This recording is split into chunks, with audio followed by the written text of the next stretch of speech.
Hi everyone, it's Michelle from Liberty Park Music. Since Christmas is just around the corner, we'll be learning a fun piano arrangement of the popular Christmas tune, Hark, the Herald Angels Sing. If you enjoyed this video and find this tutorial helpful, don't forget to like it. If you have any questions along the way, please do leave a comment down below.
The first step in the learning process is to learn hands separately.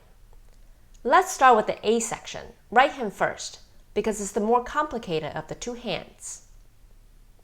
The right hand is playing mostly chords, most of the time with 3 notes per chord stacked on top of each other. To figure out the best fingerings for these chords, follow these rules. The top notes of the chord will be played by either finger 5 or 4.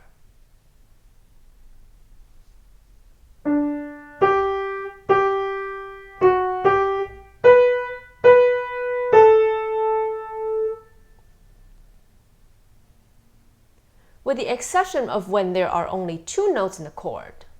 It will be played by a 2 at the top.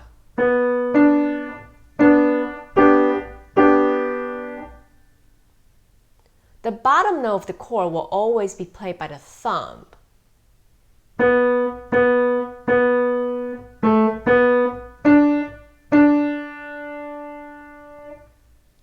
The middle note of each chord will be played by either 2 or 3, depending on the spacing of the notes. For example, if the bottom 2 notes are closer to each other, then use 2 for the middle note. So the fingerings for that chord will be 5, 2, 1.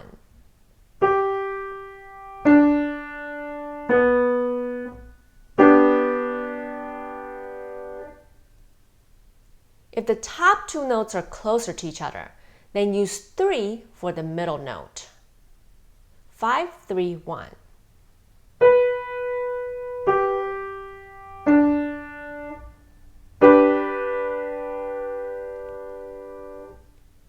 The only exception is when a 4 is playing the top note. Then it will be 4, 2, 1.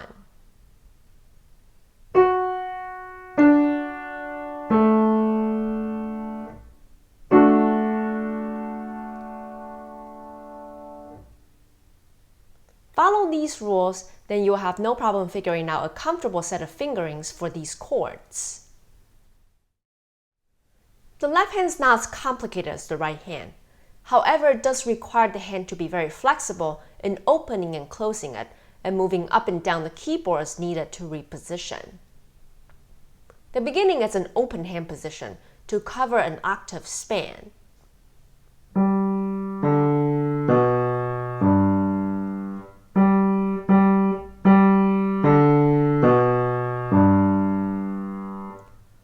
When playing this passage, be careful that you're not stretching the hand to an octave and playing the notes in between.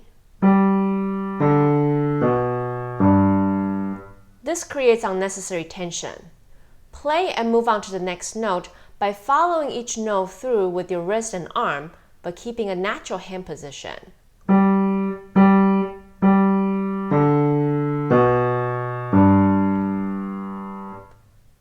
Then detach and reposition.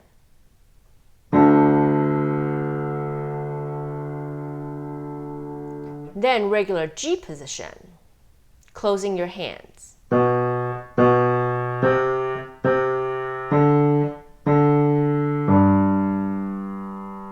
Then open up to play an octave.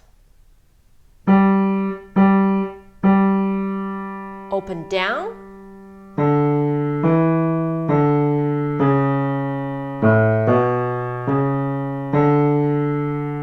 Open down again. And again.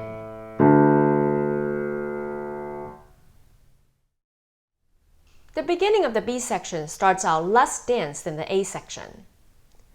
Just like the A section, practice hands separately first. As you do, pay close attention to the fingerings and what notes need to be held while other notes are played. The slashes in the score indicate picking up your hands and moving to a new position.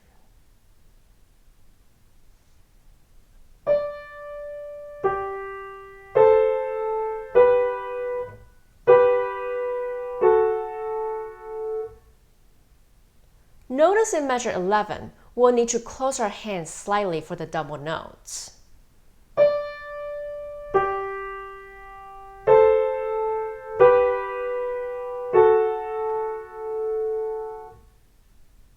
For the left hand, don't forget to hold the thumb D for 6 beats while playing the bottom notes.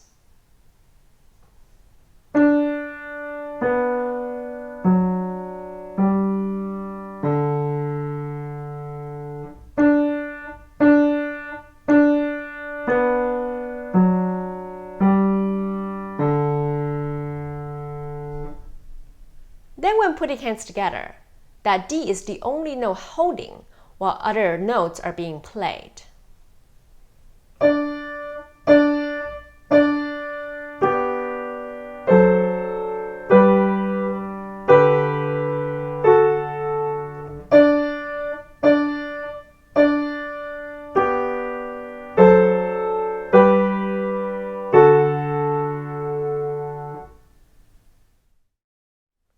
In the second part of the B section, the chords return in the right hand. Just like the A section, sink into the keys with full arm weight to get a nice full sound for each chord.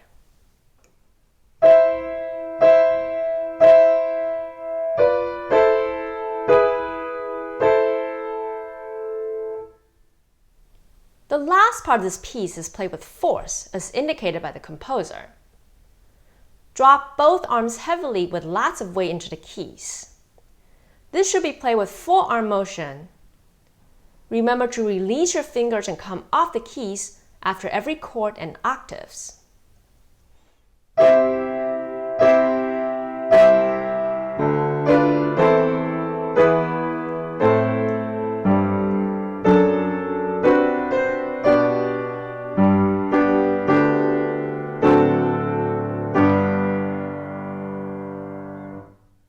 That's it for today's song lesson.